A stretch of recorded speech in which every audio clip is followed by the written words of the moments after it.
एक सौदा जो सुनने में बहुत सीधा साधा लगता है, एक कीमत जो चुकाई जा सकती है। लेकिन क्या होता है जब एक रात की कीमत आपकी पूरी जिंदगी बन जाए? आइए इस कहानी की गहराइयों में उतरते हैं। तो सवाल यही है, एक रात की कीमत आखिर होती कितनी है?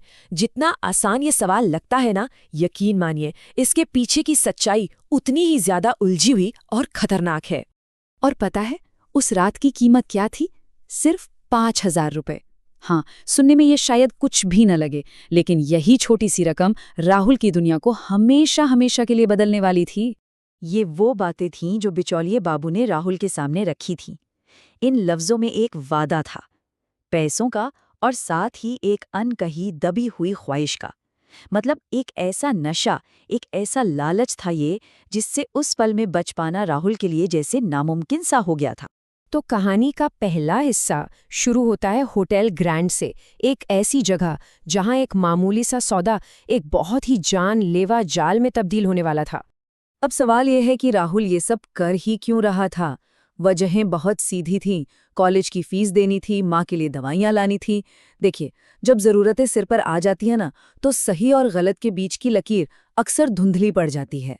5,000 रुपये उसे अपनी मुश्किलों का सबसे आसान हल लग रहे थे, और बस इसीलिए वो कमरा नंबर 304 में जाने के लिए तैयार हो गया। और फिर कहानी में एक ऐसा मोड़ आता है जहां सारा का सारा प्लान बिगड़ जाता है। एक मुलाकात एक खतरनाक टकराव में बदल जाती है। कमरे में सब कुछ ठीक-ठाक चल रहा था जब अचानक दरवाजे पर एक जोरदार धक्का लगता है और वो झटके से खुल जाता है। और सामने एक आदमी खड़ा है जिसके हाथ में एक बंदूक है। बस उसी पल कमरे की हवा में तनाव और खौफ दोनों घुल जाते हैं। और सबसे बड़ा झटका तो तब लगता है जब पता चलता है कि वो आदमी कोई और नहीं बल्कि मलाइका का पति विक्रम है। अब ये कोई सौदा नहीं रहा, ये एक जानलेवा जाल बन चुका था। इसके बाद जो कुछ भी हुआ वो बस पलक झपकते ही हो गया।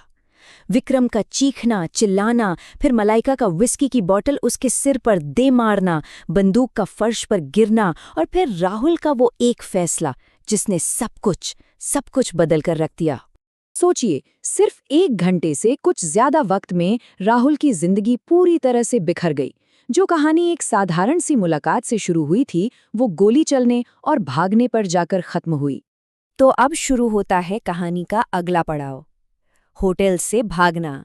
ये एक ऐसी फरारी थी जिसमें डर था, घबराहट थी, और दिल की धड़कनें जैसे रुकने का नाम ही नहीं ले रही थीं। और उसी भागती हुई कार में मलाइका राहुल से ये कहती है, इस एक लाइन ने ना उनके रिश्ते का पूरा समीकरण ही बदल दिया। अब वो उसकी कोई क्लाइंट नहीं थी, बल्कि एक तरह से उसकी मालिक बन चुकी थी। इस मोड़ पर आकर दोनों को ये एहसास हो जाता है कि वो एक ऐसी जगह पहुंच गए हैं जहां से वापस लौटना नामुमकिन है, और उस एक रात की असली कीमत वो तो अब सामने आने वाली थी। और जब लग रहा था कि अब इससे बुरा क्या होगा, तभी फोन आता है बिचौलिए बाबू का, और वो एक नया खतरा सामने लाता है, ब्लैकमेल। होटल के कमरे में जो कुछ भी हुआ था उसकी वीडियो अब उसके पास थी। जरा फर्क देखिए, कल तक राहुल को सिर्फ 5,000 रुपए चाहिए थे, आज उसके सर पर 5 लाख का इनाम है और वो कत्ल की कोशिश का मुल्जिम बन चुका है। बस एक रात ने सब कुछ पलट कर रख दिया। अब कहानी अपने आखिरी हिस्से में पहुंचती है। यहाँ ये दोनों भगोड़े एक दूसरे के साथ बुरी तरह फंस चुके हैं, और जिंदा रहने के लिए इन्हें एक नया और भी ज्यादा खतरनाक सौदा करना पड़ता है। उनका नया ठिकाना है एक वीरान, टूटा-फूटा शीतल मेहमान खाना। सोचिए, यहाँ की हवा में सीलन है, बिस्तर पर पुराने खून के धब्बे पड़े हैं, और ऊपर से फोन पर बाबू उसकी माँ को नुकसान पहुंचाने की धमकी दे रहा है। माहौल अब हद से ज्यादा खौफनाक हो चुका है। इसी अंधेरे और डर के बीच मलाइका राहुल से ये वादा करती है। ये एक ऐसा पल है जहां बचाने वाले और कैद करने वाले के बीच की लाइन पूरी तरह मिट जाती है, और उनके बीच एक बहुत ही अजीब सा रिश्ता जन्म लेता है। लेकिन ठीक उसी पल जब उन्हें लगता है कि शायद वो कुछ देर के लिए महफूज हैं, दूर से आती पुलिस के सायरन की आवाज उनकी इस झूठी तसल्ली को एक झटके में तोड़ देती है। और ये हमें कहानी के आखिरी सवाल पर लाकर खड़ा कर देता है, जब जिंदा रहना ही सबसे बड़ा इनाम हो तो भरोसा किस पर किया जाए? खुद पर, या फिर उस इंसान पर जो आपके साथ उसी जाल में फंसा हो?